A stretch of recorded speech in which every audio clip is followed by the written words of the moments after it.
We're at the Museum of Making Music in Carlsbad. What we do is we explore over 100 years of American popular music. We look at the people, the companies, the families that made instruments, how they influenced popular music, how you and I would have gotten those instruments as well, and we give people a chance to make music on their own. So tell me about some of the more unusual instruments you have here that maybe someone's never even heard of.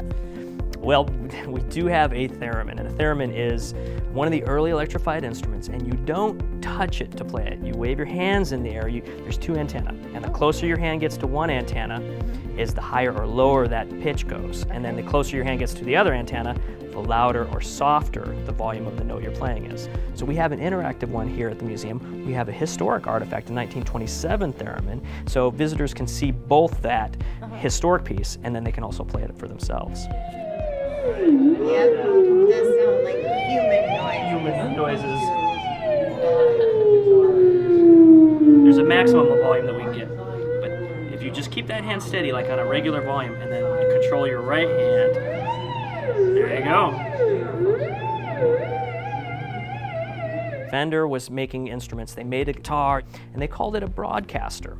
Well, prior to that, the Gretsch Drum Company had a drum set that was also called the Broadcaster. So Fender wasn't allowed to use that Broadcaster name on their line of guitars, so they scratched the Broadcaster name. And several of those instruments left the factory without a name. They hadn't figured out what the name of it would be.